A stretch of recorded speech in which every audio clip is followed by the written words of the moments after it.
She just got divorced. Her husband left her for a younger woman. She is 36, I'm 38, and her husband is 43. He left her for a 23-year-old Swedish girl from his work. She has 3 kids with him, one is 8, and the younger ones are 3 and 4. She contacted me on Facebook saying she couldn't breathe when she saw my face again.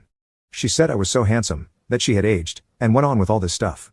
Apparently, she saw me on the alumni page of our college when I decided to join the group. I decided to answer her back, pretending to be friendly, but the pain came flooding back. I had forgotten about this woman. It took me 3 years to get over her and move on. I still remember her making a pact with some girls in our class, saying she would never date me. That's what one of the girls told me. She said the other girls told her I was weak, not good enough for her, and that she deserved a strong man. All these weird things made no sense. It was like they were jealous and planting seeds in her head. I still remember telling her, you shouldn't tell those girls everything about our life. If you say something like you're sad or hurt, they'll try to plant seeds. She cried and said she didn't know how to trust. Well, she trusted them over me and ended up cheating, making out with 10 people, including mutual friends and 2 of the girls who I thought were our close friends. This was around the mid-2000s. She claimed she was drunk and tried to work things out with me, but the trust was broken. I tried, but I couldn't do it, so I just left. It was hard, missing her, holding her, seeing her smile. I only got over her when a friend of ours ran into me at the bookstore. We talked about old times, and I asked about her. That's when I found out she had moved on from me really quickly. She never asked about me, never missed me. She started dating several guys, including one of our friends. All my friends were basically her friends too. What's sad is that I was friends with them first, then she came along. I decided these were not good people to be around. They all hid what she did from me and kept telling her negative things about me. She ended up getting married. This is what she told me in her post. She also said she saw me during COVID, still working, and was so grateful to have a high-paying job during that time. I told her I was laid off and a bum, trying to get her to lose interest. Instead, she said her husband had cheated on her. One day he told her he'd met another woman, and it shook her. She couldn't stop crying. He left her in 2019. She tried to fight for their marriage, but he said he'd gotten his mistress pregnant, and they finalized the divorce quickly.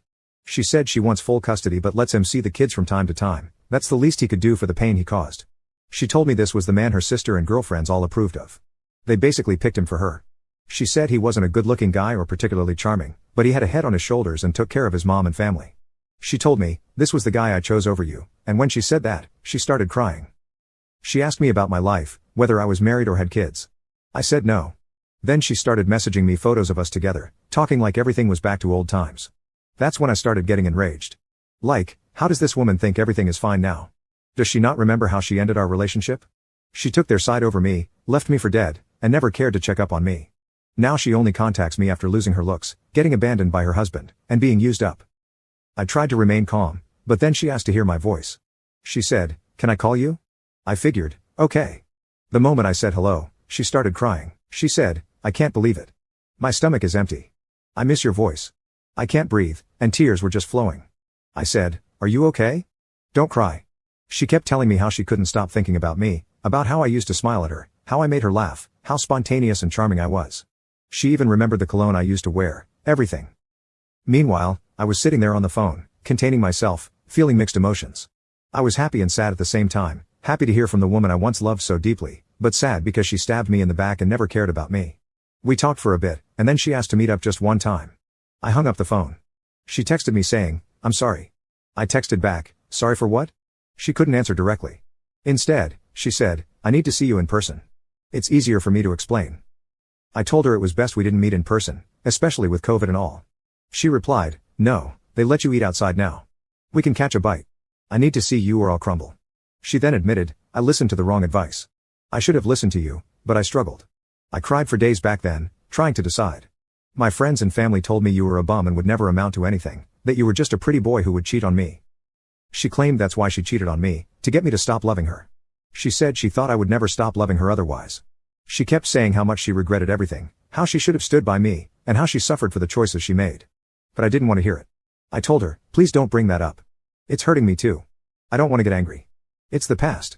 Let's move forward. Focus on your kids. Maybe you'll meet a single father and have a blended family or something." Later, I asked my aunts and female cousins for advice, and they told me straight up, "She's a devil, a wolf in sheep's clothing. Don't give her the time of day. This woman never loved you. A woman who loves you would never want to see you hurt. You're a good man, and she knows that. Why are you feeling sorry for her?"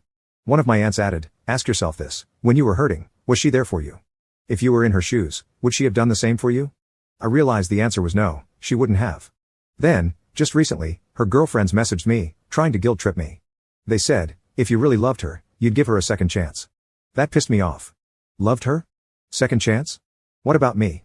She broke me, left me for dead, and now they're trying to make me feel guilty. I messaged back, how would you feel if someone did this to you? She left me for another guy. She made her choice. One of her friends, who was the same person that talked crap about me back in college and pushed her to marry her ex-husband, tried to defend her. She said, just because she has 3 kids doesn't mean she can't love you. I couldn't believe the nerve of these people. I asked, if she really loved me, why is she still talking to toxic people like you who messed everything up for us in the first place? Of course, she couldn't answer that. 2 days later, her father messaged me. He said, my daughter is hurting. She just wants closure. Could you at least give her that? I was shocked. Closure? What closure? When I needed closure, she gave me nothing.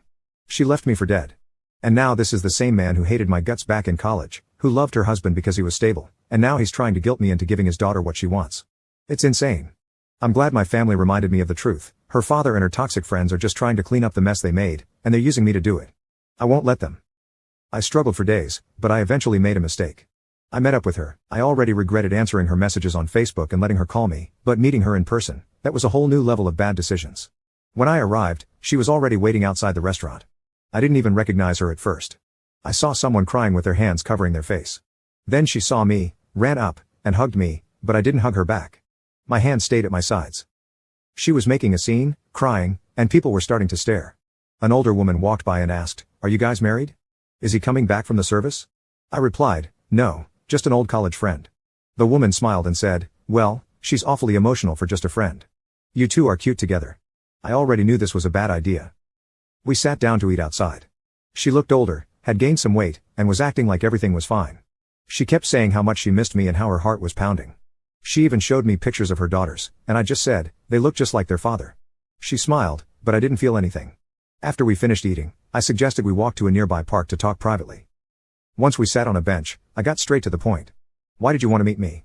She didn't hold back. She said she missed me and asked me to listen to her without getting mad. She said she wasn't good at explaining things but wanted to apologize and admit she messed up. She said she knew I probably didn't want anything to do with her, but she realized I was the one after everything she had been through. That's when I snapped. I tried to stay calm at first, but I couldn't hold it in. Let me get this straight, I said. You cheated on me, stayed friends with the people who talked crap about me, made out with multiple guys, including mutual friends, and left me to die. And now you want me back because your husband cheated on you and left you for a younger woman? She started crying again, but I didn't stop. Do you still talk to those friends who ruined us? I asked. She hesitated and then said, yes. That was it. So, you abandoned me, left me for dead, and now you want me to be part of your life again?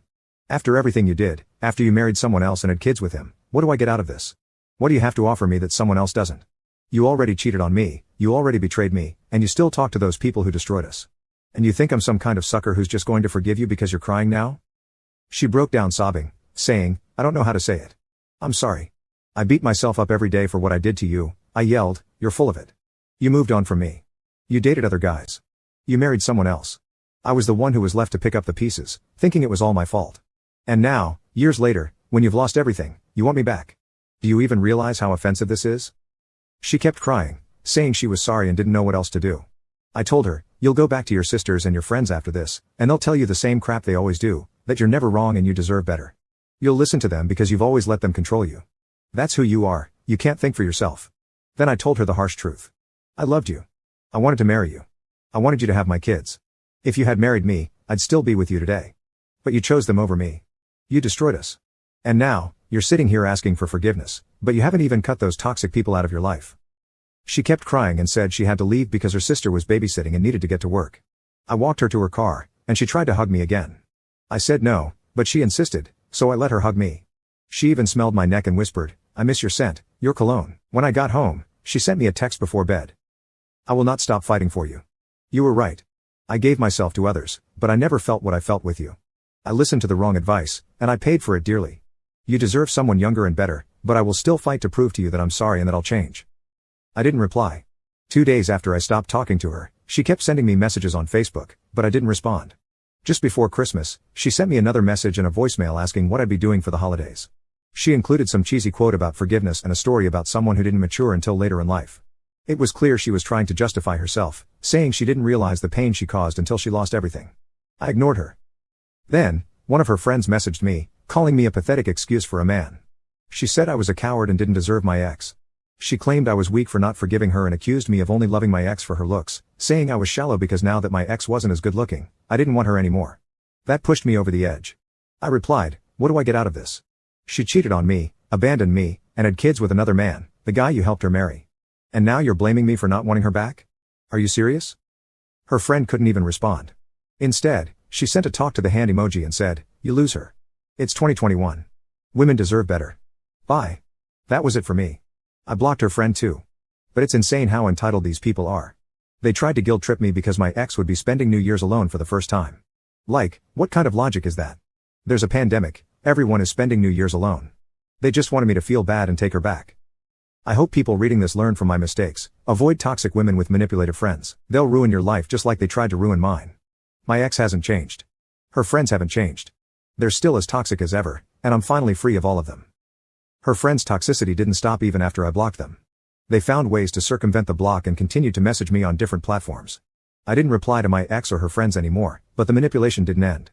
Her friend even had the audacity to message me, saying something like, how dare you? This is the first New Year's Eve she'll spend alone, as if it were my responsibility to fix her life. The entitlement blew my mind. I thought to myself, why do these people think I owe her anything? Where were they when she abandoned me? When she let them talk trash about me and chose them over me? It was exhausting. What's even crazier is that her friends clearly haven't changed. They're still as toxic and manipulative as they were back in college. The same friend who convinced her I was no good and pushed her toward her now ex-husband is the same one defending her now, trying to guilt trip me. And what's worse, this friend refuses to acknowledge her own role in all of this. She helped destroy our relationship, hooked her up with a guy who ended up cheating on her, and now tries to play the hero, acting like she's defending my ex. It's clear to me now that my ex never truly grew out of her indecisiveness. She still relies on these toxic people to validate her, just like she did back then. Even during college, she couldn't make her own decisions. Her friends would tell her I wasn't good enough for her because I was a pretty boy or because I played football, and they assumed I'd cheat. Meanwhile, they approved of her ex-husband, who was stable and safe. Look how that turned out. He cheated, left her for a younger woman, and got his mistress pregnant. Her father was no better. Back in college, he hated me because I didn't meet his checklist of what a man should do. He'd get mad if I didn't open a door for her or hold her hand in public. He judged me without ever getting to know me. Now, after everything, he has the nerve to message me asking me to give her closure. Closure for what? When I needed closure, she didn't give me anything. She moved on, dated other guys, and never once thought about me. Now that she's at rock bottom, they expect me to fix everything. I feel bad for her, but not enough to let her back into my life. She made her choices, and now she has to live with them. I don't hate her, but I've moved on. I hope she figures out her life for the sake of her kids, but I'm not going to be the one to help her. As for her friends, they're exactly the kind of people you should avoid at all costs, controlling, manipulative, and toxic. They'll destroy anyone who doesn't fit their narrative and never admit when they're wrong. If there's one thing I've learned, it's to trust your instincts. Toxic people don't change. They'll drag you down with them if you let them.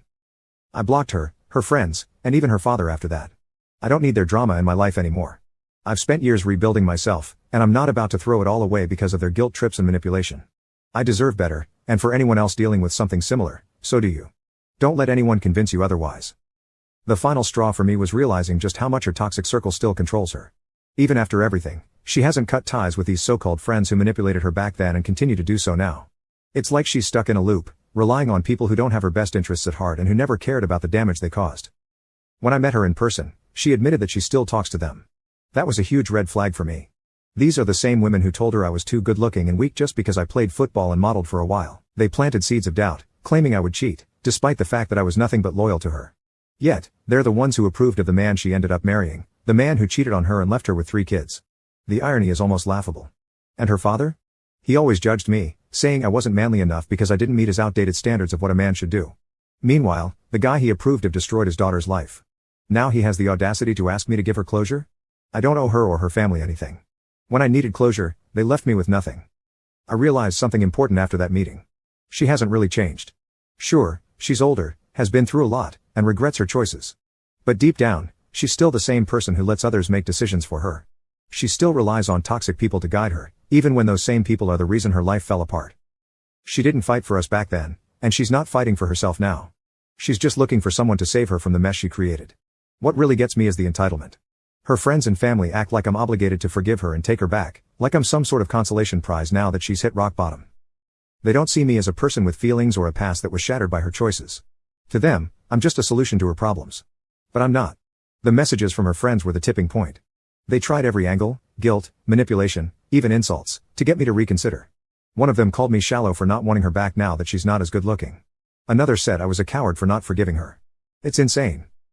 These are the same people who tore us apart in the first place, and now they're trying to lecture me about love and loyalty? Give me a break. Her last text to me summed it all up. I will not stop fighting for you. You deserve someone better, someone younger, but I need you to know how much I regret everything. I'll do whatever it takes to prove to you that I've changed. It was emotional, heartfelt, and maybe even genuine. But it doesn't matter anymore. Too much has happened. Some things just can't be undone. I haven't responded to her or anyone else since then. I've blocked her, her friends, and even her father to keep the peace. I'm done with the drama, the manipulation, and the constant reminders of a past I've worked so hard to move on from. If there's one thing I've learned through all of this, it's that people like her don't change unless they're willing to cut out the toxicity in their lives. She hasn't done that, and I can't be the one to fix her. I've moved on, and I'm finally at peace with my decision. I hope she finds the closure she's looking for, but she'll have to do it without me.